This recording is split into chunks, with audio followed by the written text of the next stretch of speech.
Ito ang biniblend ko sa sweater.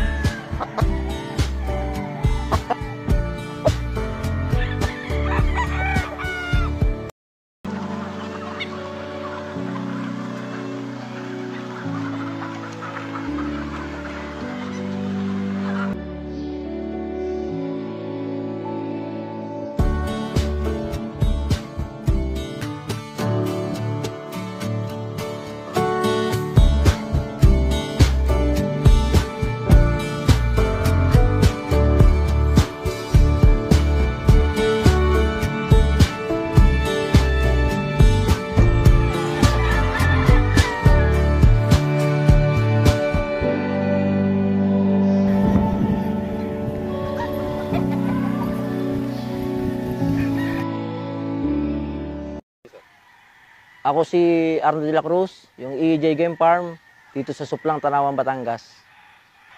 Yung EJ Game Farm, nami-maintain ko ito ng maayos. Ay nga, sobra talaga mahirap.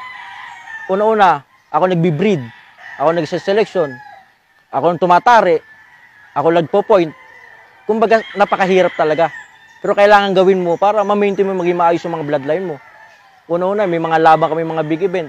Hindi mo pwede pabayan sa mga tao yan. Kaya kailangan, i-maintain mo rin lahat-lahat. Ultimo mga vitamins, kailangan maayos. Alam mo paano pagbibigay ng mga vitamins sa bawat isa ng manok. Alam mo kung ano mga pinapakain mo. Dapat lahat tama. Kasi isang pagkakamali mo dyan, walang pupuntahan yung pagbibreed mo. Una-una, yung pagsiseleksyon sa breeding. Yung pagsiseleksyon breeding, hindi mo basta manok lang yan, bibreed mo. Kailangan marunong kang magseleksyon. Una-una, tindig. Pangalawa, buto. Kailangan yung forma, yung bloodline, tama-tama yung mix nila ng bawat ilang bloodline nila para makuha mo yung tamang kuha ng breeding. Kaya ayoko humawak na maraming bloodline eh. Kasi pag maraming bloodline ka, hindi mo alam at hindi mo mami-maintain lahat-lahat yan. Kaya bloodline ko, 2 sweater lang hawak ko. 5K, Golden Boy. Isa lang hatch ko, Gilmore hatch lang. Isa rin bloodline ko, Kelso. Madali lang eh. Kasi pag Kelso, sweater, okay na. Gilmore, sweater, okay na. Hindi mahirap i-maintain pag kaunti lang ang bloodline mo.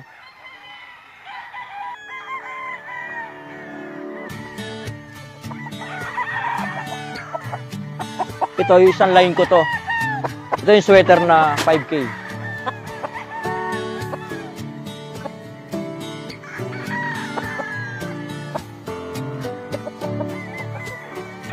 Ito naman yung isang bloodline ko na yung Golden Boy na puro.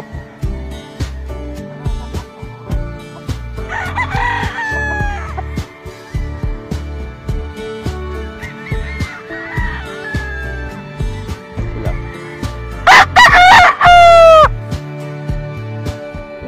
Dalawang sweater na yung hawak ko eh. Yung 5K at yung Golden Boy. Ito naman yung mga hatches ko.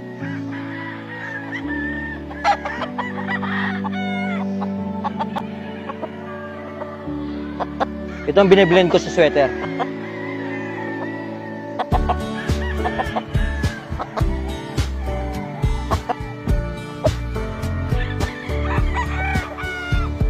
Yung mga kuwan ko, yung Golden Boy, pag in-infuse ko sa Gilmore, ganito mga lumalabas sila. Ito, papakita ko naman sa inyo yung mix na ng sweater doon sa Gilmore. Yung mga itsura nila.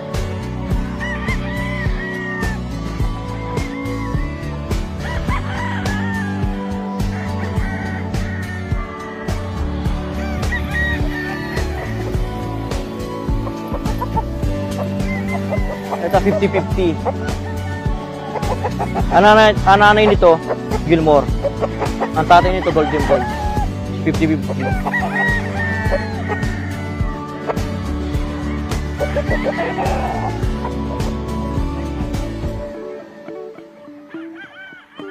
Yung sa 5K naman, sa Gilmore, ganito lumalabas.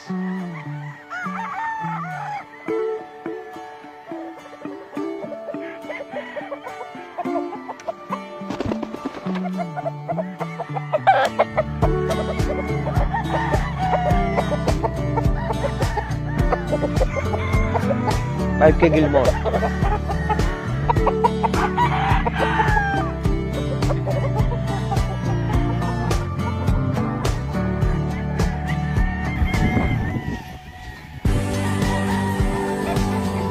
Ito halos to local banded.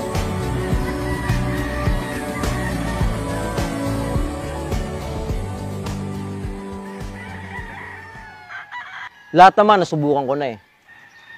Pero may nakita naman ako na tama na eh, tama naman yung ginagawa ko eh. Pero naghahanap pa rin ako ng mas maganda. Pagdating kasi sa sarili mong manok at sa sarili mong breeding, parang meron ka ba mas kulang, kala mo laging kulang. Gagawa ka pa rin, hahanap ka pa rin ng mas gaganda pa. Kaya naisip ko na magkuhan ako ng mga vitamins. Alisin ko yung dahan-dahan ko, inaalis yung mga binibigay ko, more of vitamins. Kasi nakikita ko yung itsura ng manok ko, mas healthy sila eh. Mas maganda yung mukha nila, mas maganda yung feathering nila. Pati makita ko pag gumagana sila ng pagkain. Kasi pag time na nag-try ako na medyo tinamaan yung manok ko, o nag-antibiotic ako, parang iba na sila. Lalo nag-i-stag derby ako eh. Kasi yung pag-stag derby, siyempre bata sila nilalaban mo. Kailang healthy. Kaya nalagay sa isipan ko na more of vitamins ako. Kaya ito, ginawa ko ngayon, nag-vitamins talaga ako sa mga manok ko. Hanggang sa lumaki sila, maayos naman. Kasi hindi sila tinatamaan. Ito, hina-harvest ko sila, healthy. Kaya itong kinuha ko yung produkto na yung palaban, tinry ko na nagamitin, pero naging okay naman. Lahat ng breeding ko, ginawa ko, na iniwasan ko talaga na tumikim sila ng antibiotic kasi nag-i-stag talaga ako. Kasi pag dating naman sa sisiw, hindi mo na rin naman maiwasan yan. Una-una, pabago-bago yung panahon. Naulan, nainit, hindi mo na maiwasan yan eh. Pero sa akin lang, pero pag time na tumira ako yan, sigurado yung antibiotic na yan, siguro gusto ko gamitin yan sandali lang. Kasi healthy yung sisiw ko eh. Kasi more of vitamins ang gamitin mo, 100% yan, magiging maayos yan.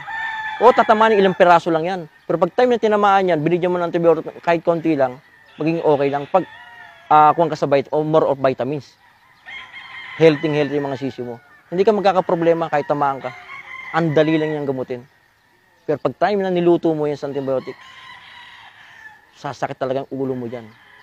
Kasi karamihan naman yan, sinasabi nila, day all, pagkapisa kailangan mo daw, tirahan mo agad antibiotic. Paano mo titirahan antibiotic ang sisiw? Babagong pisa.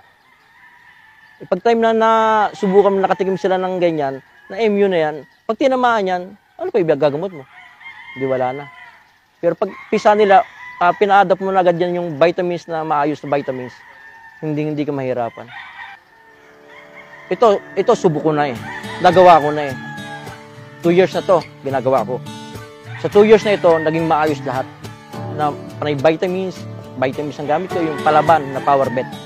Talagang maayos. Subukan nyo to. Kasi ito, subok ko na talaga. Wala kayong magiging problema. Ayusin lang yung pagbibigay, tama yung pagbibigay, maayos yung lagayan mo, malinis ang lagayan mo. Bago ito yung gamitin mo, vitamins na gawa sa Palaban Power Bet. Magiging maayos ito.